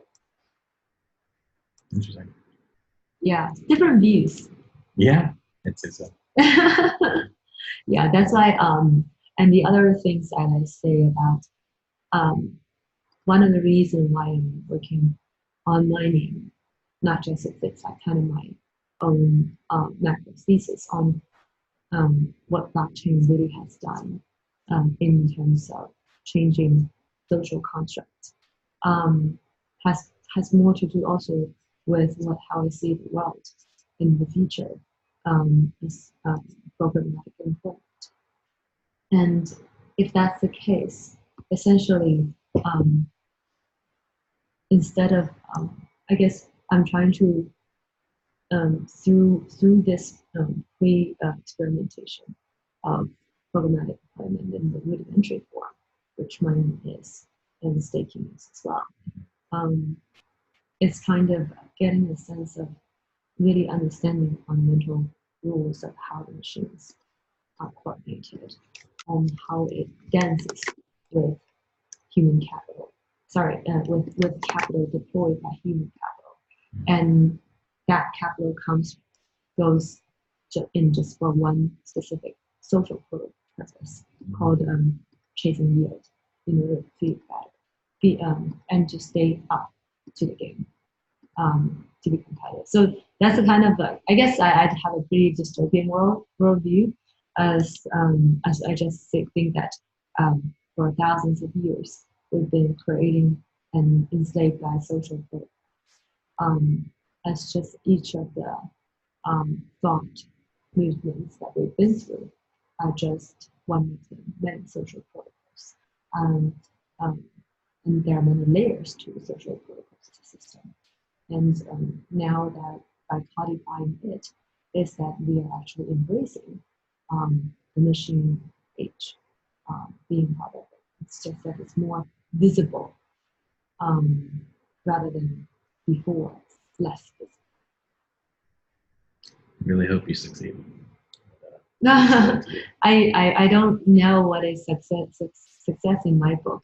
In my case, I think for a project, I just hope that I will be able to do what startups should do, right? To be reasonably responsible for stakeholders. Mm-hmm. But down the road, I don't think there is a goal to be optimized for. I guess I'm just experimenting. Yeah. But I think this is why I call like my the organization, the Yellow Hat DAO. The Yellow Hat is people who construct, people who make things, to break things, to make things stronger. But then there's another connotation, which essentially everyone looks the same, like on top, if you look at it from top down, but then everyone is different on the inside.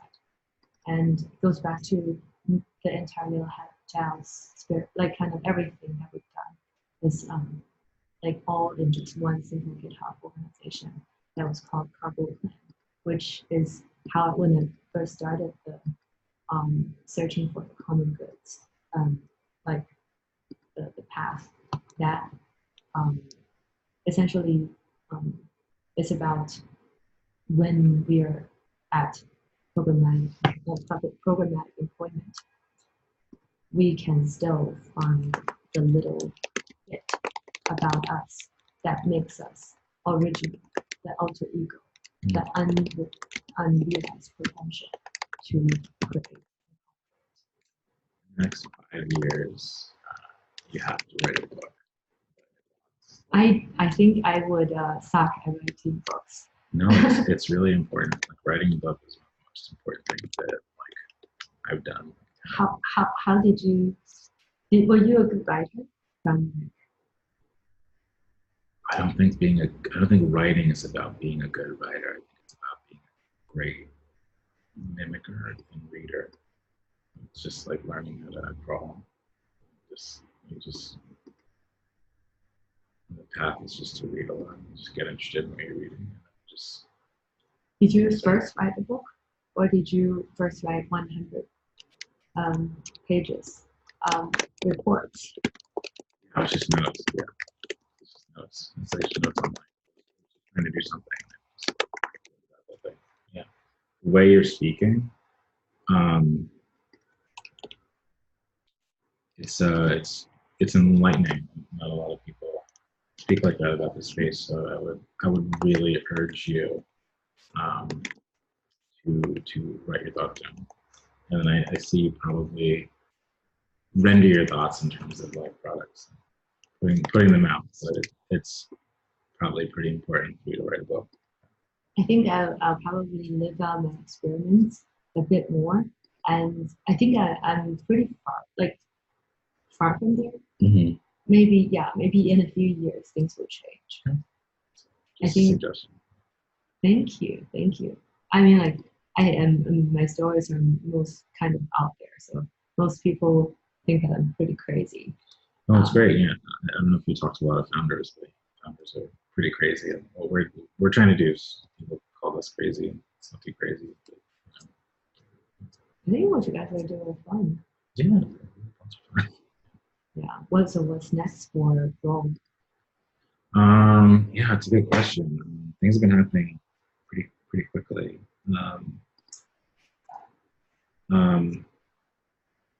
Yeah, I mean, onboarding people is pretty manual. Like if we were to work with come up with a whole like onboarding process.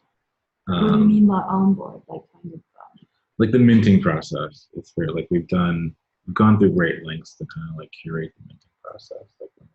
Like wow. Because we're on this path where I guess to mint a social currency on Roll, I think it's going to the point where it could mean something. So we just wanted to curate that for now until we enter sort of a public state. So we minted with 68 people so far. So we kind of want to curate the first 100. From there, we'll open it up. People can like know what Roll is after that. Do they always kind of? I guess you're trying to create templates of how to use your social tokens. Absolutely. I guess would you classify them into different baskets? Yeah. So there's 3 categories of founder, creator, entrepreneurs, crypto artists, and streamers, and they all look very different. Crypto artists are same as streamers? No. Just 3 different baskets. Yeah. So a lot of the crypto artists, they create art and they sell it in their social currency on platforms like OpenSea. Streamers will do completely different things, and then founder operators, we're still kind of just exploring that. I feel like streamers seem to be the ones with actual, like, scalable following, right? Yeah. We just I have a friend who's a lawyer at Twitch, and he was like, "This solves so many problems for us. This solves the problem of." They recently had a bunch of streamers leave Twitch and go to competing platforms because they couldn't build community. Because if you were like the best Fortnite player, or you're a really good Fortnite player, you just came in on Twitch, you're there with hundreds of thousands of people. People have already built a brand and a community. It's hard to scale there. But if you could do this in this way that enhances their KPIs, so anytime you, let's say, like buy bits on the Twitch platform, receive some social currency or subscribe, you just receive this simple perk. it's just Pavlovian. Like people are just gonna respond to it. And philosophically, people don't see that with like their channel currency point system, but you're already seeing that. Well, because they're leaving and they're going to Discord and they're plugging into the Discord platform. There's so many other. They see this as a form of intimacy. It's not something that just exists on one platform. So yeah, you're absolutely right. Yeah. My dilemma is just we have these three different buckets. Like what works with crypto artists doesn't work with like digital art. There's nothing specific about art that translates to. It's this idea that at the very least this group is like familiar with virtual currency. It's like the job is just introducing them to this new form of virtual currency. Yeah, but this whole other like crypto influencer space is interesting. There aren't that many though. Yeah, but I'm interested to see how they play around with it. You know, like it is the path to like getting a Cami or someone on Uniswap is like a lot easier. I think than in her case totally makes sense because she's her thing is subscription economy, which is probably the most standard form. Yeah, but like, does it make sense for that when she's getting $100? It's like, how do you penetrate that, and how do we build for that? And does it make sense to allocate like, developer cost for that, or crypto influencers that are? Why is there developer cost? I guess we're just a small team right now. Oh, you mean like whether they should be your focus? Yeah. Has there been a lot of trading activities? Because I only saw it on the newsletter, like the newsletter. Yeah. So most of the social currency that we've issued is simply distributed. It's not directly listed on Uniswap. Oh, well, why is that?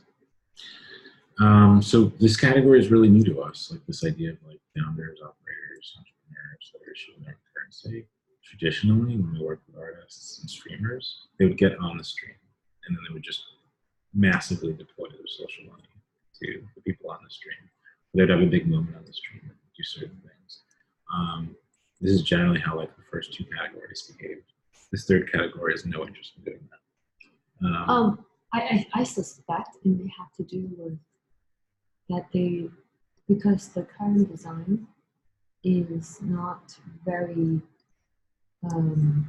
I think for people like Cami, because she also co-hosted DeFi WTF with me.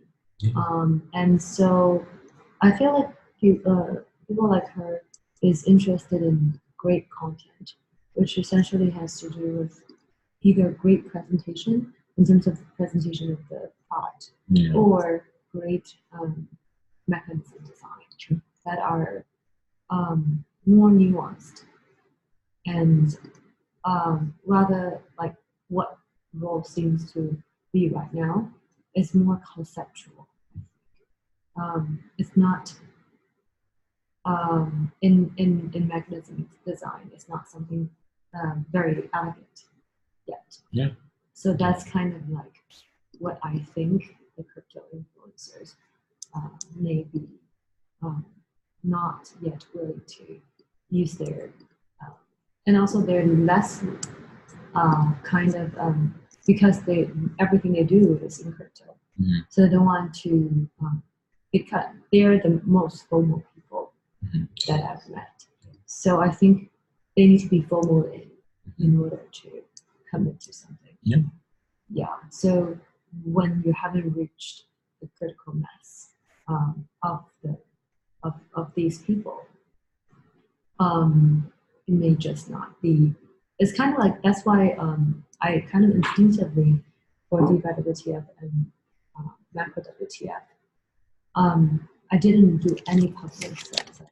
No one knew who was going to talk on it until the day of 2 days before. It's because of short time turnaround, one reason. And the other of the reasons is that you essentially can secure once a couple key players are in, then everyone has it all at once. I know how to capture that space. So I know the people we work with, and I know like we're already working with them. I would just need to make it more public, add some liquidity to what they're going to do. Yeah. So Yeah, I think it would be interesting if we can construct some kind of a dynamic between them across. okay. Yeah, like kind of instead of a linear type of thing, we can learn interrelational.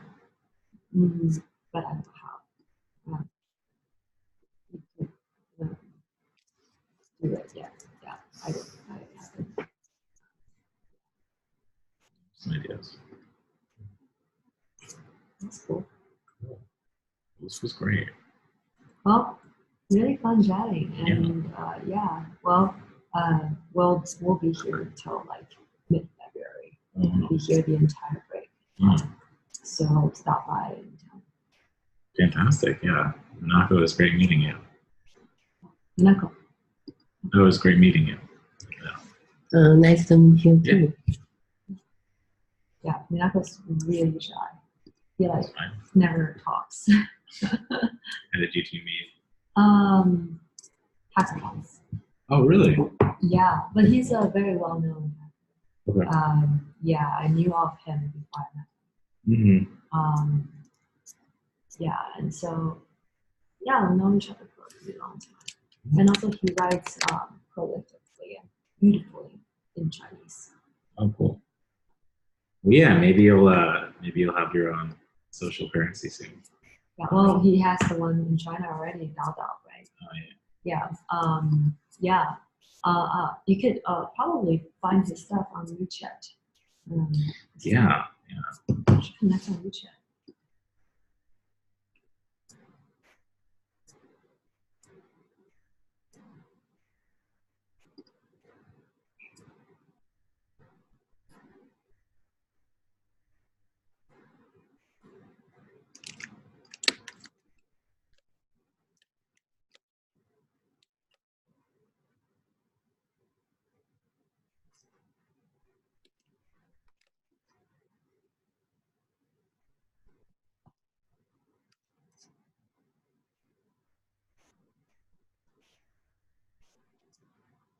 Yeah.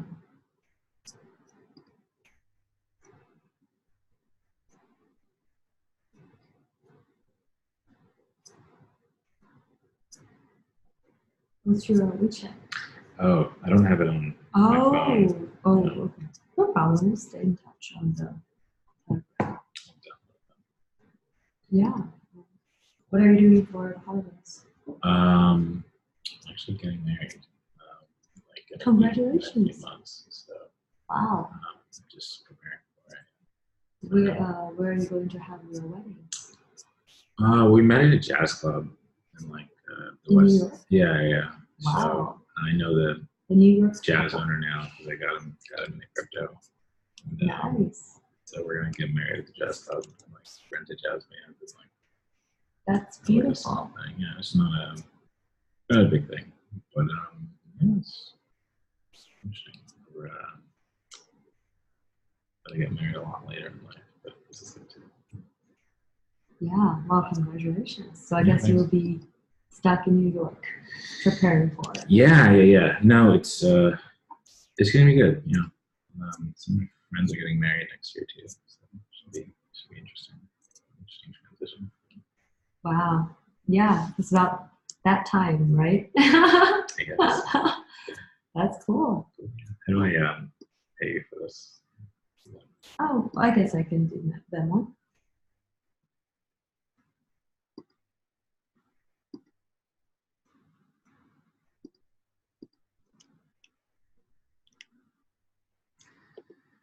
You're a lot less tired than I thought you would be after a long day. Oh, I'm very tired. wait. So yours was also an all-nighter? Well, yeah, I was in I'm just writing a small blog post. Writer's block. In New York, yeah. So when I have writer's block, I just leave the city. I just go to an Airbnb anywhere. So I went to Delaware.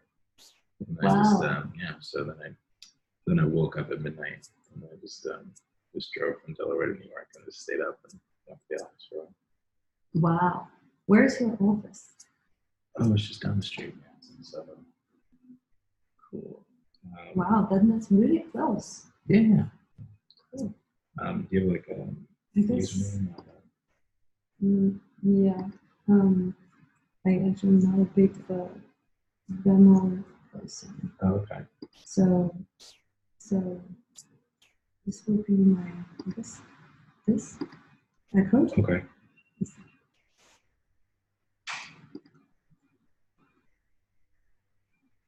Oh, no. Is it the $2? Got it. Wait, yeah, it's just $15. Well, I'm glad the weather is good now. I'll probably take a nap. The last 4 digits of Tina's phone. 6683.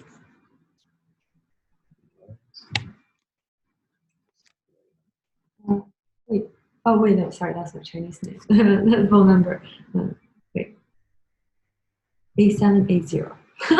I totally just told you like the wrong. Oh no, it's fine. Yeah. Okay. That shows tiredness. Yeah. Got it. Yay. Like it. Yeah. Yeah. Cool. Awesome. It was amazing meeting you. Amazing meeting you too. Feel free to drop by or like, I'm gonna take a nap, but you can totally Go back to work the here office. for like, or just chill here. It's not as fun when there's only like 2 of us around, Okay. but it gets pretty fun and crowded Oh, yeah. occasionally when people comes back. Do you guys have parties or events or? We're probably gonna we've already had one like every week. Okay. And we probably will have like just 2 friends and family kind of hackathon every Sunday. Just open the door for like friends and like, Cool. and we will be working on each other's things or like cool ideas. Yeah. Do you need help putting this away or? Yeah. Well, actually, I can do it. So I'll just put some plastic stuff. Yeah, and also that I'm thinking about doing the whole WTF thing in a very small scale, kind of new discussions of it, because the next big one is probably going to be in Paris or like ECC in Paris. I'm not even sure that we'll have enough time to get visa to go there, but the science will go. So we'll probably start some more discussions around governance around here, and also like kind of economies of the tax. Yeah.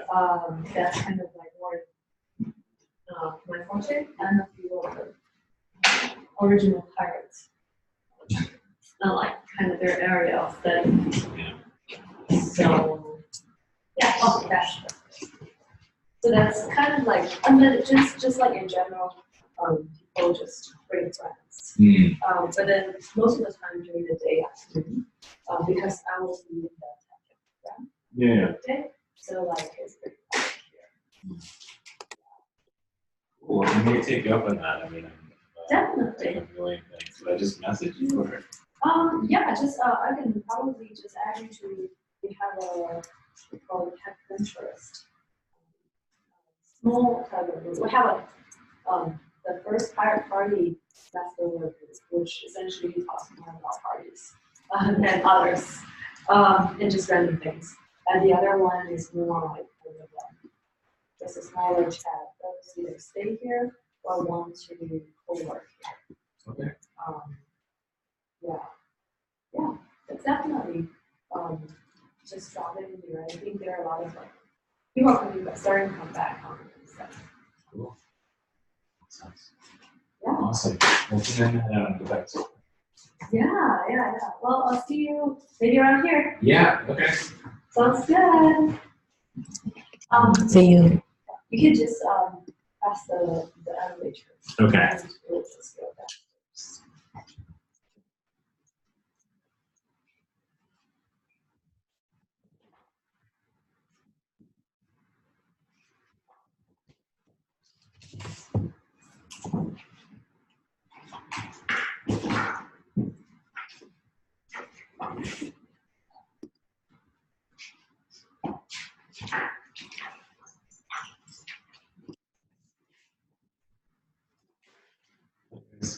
Bye.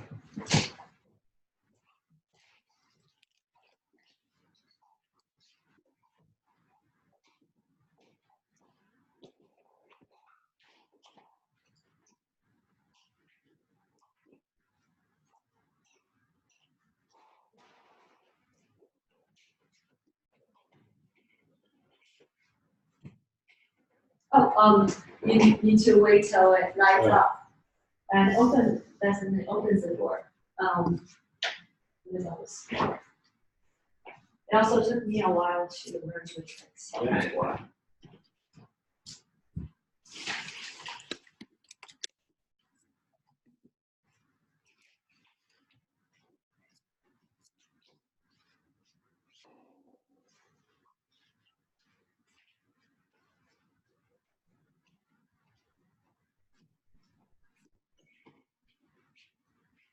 Did it like it? Almost. Yay. Okay, Bye. bye. Come back. Bye.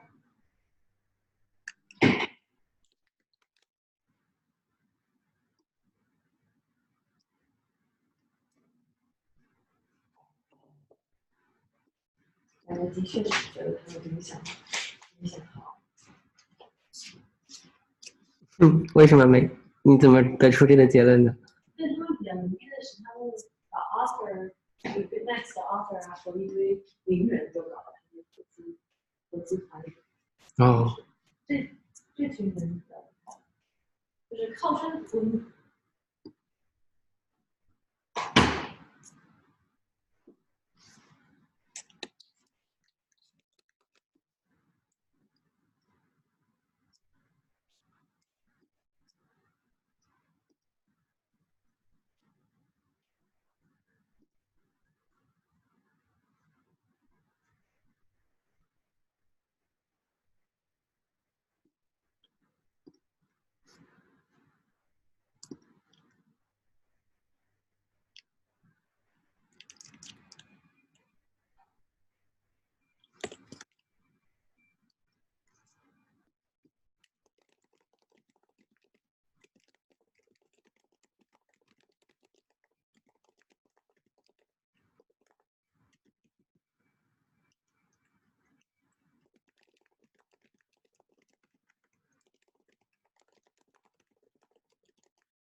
2、3个月里，大概做了小伙伴，可能3、4个小伙伴，我数一下，全部都过来。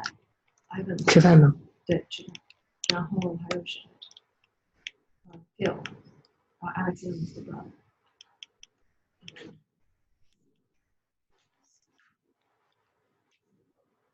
然后有点加密，我不能再犯像上次一样低级错误。上次我的 Uber 点了一半点不了。是。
肯定有啊，你把任务发给我。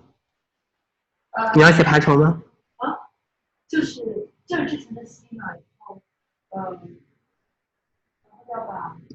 然后还有几个新的平台，需要查。给多少钱吗？预算多少？我觉得。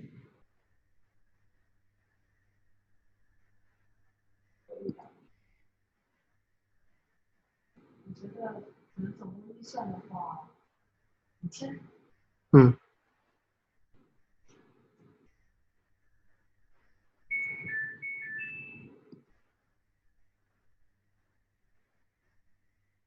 觉得行吗？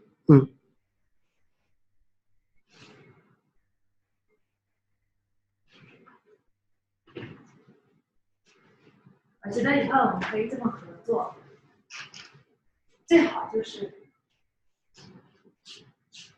达到能够帮助 Tina 把 Tina 想到的 idea，最终和 Tina 搞到的投资人的钱都变成现实，输出出去。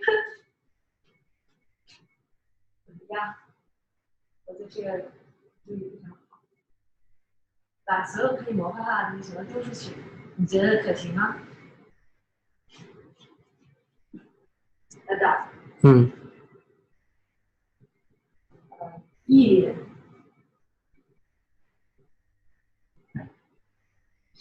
去。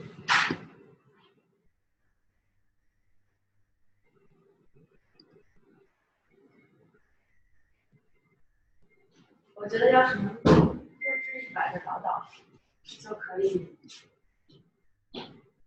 就可以实现 surplus human capital money。